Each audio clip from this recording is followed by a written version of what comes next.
কিন্তু তিনি অনেক আশাবাদী। তিনি বলেছেন এই খুব তাড়াতাড়ি 200 বছরের মধ্যে তার সিনেমা মুক্তি পাবে।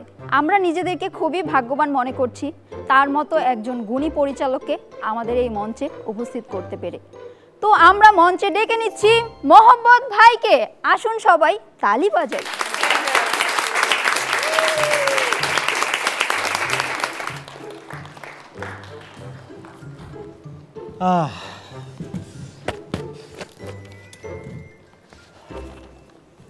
তো মোহাম্মদ ভাই আসতে এত দেরি হলো কেন? ও তাড়াতাড়ি তো চলে আসতাম, এই যে হঠাৎ বৃষ্টি। কেমন আছেন? কোথায় আছেন?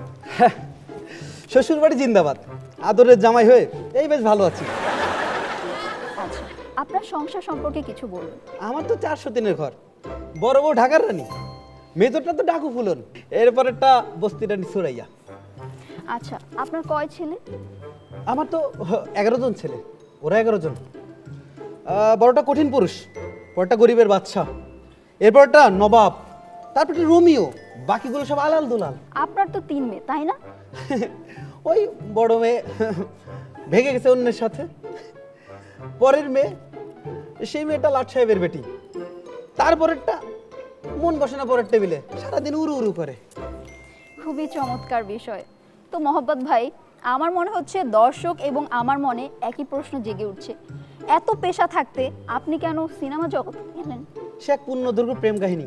বুক ভরা আশা নিয়ে ভর্তি হয়েছিলাম কলেজে, চারিদিকে ছিল জমেলা কমেলা রসিয়া সুন্দরী। ওইসব মেয়েরা এসে বলতো, জান আমার জান, হবে নাকি প্রাণের স্বামী, বলবো কথা বাসর ঘরে। ওসব নষ্টামের পাল্লায় পড়ে পড়ালেখায় গোল্লাই গেল। তারপরে অবশেষে দেবদাস হয়ে হলাম সিনেমার পরিচালক।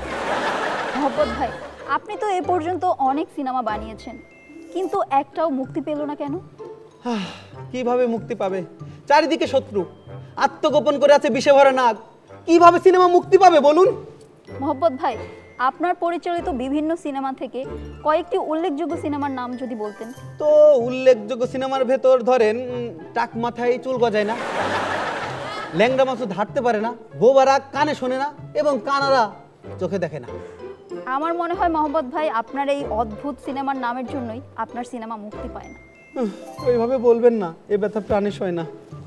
তো মোহাম্মদ ভাই, আমার খুব জানার ইচ্ছে, আপনি আপনার পরবর্তী সিনেমায় নায়ক হিসেবে কাকে নিতে চাচ্ছেন? হিরো দা সুপারস্টার, আমাদের একমাত্র কিং খান, নবাব, যার রাজত্ব চলছে বাংলাদেশের সিনেমা ইন্ডাস্ট্রিতে, নাম্বার 1 শাকিব খানকে। বাহ, খুবই ভালো, চমৎকার। মোহাম্মদ ভাই, আপনার ভবিষ্যৎ পরিকল্পনা যদি একটু বলতেন। সারা দেশে একসাথে বোমা হামলা চালাবো। কি বলেন? ভয় পাবেন না, ওই নামে সিনেমা বানাবো আমি। ও আচ্ছা। তো মোহাম্মদ ভাই, আপনার কি কোনো আইডল আছেন? অবশ্যই আছে, গাল কাটা মামুজান, বড় ভালো লোক ছিল, উনি আমার আইডল।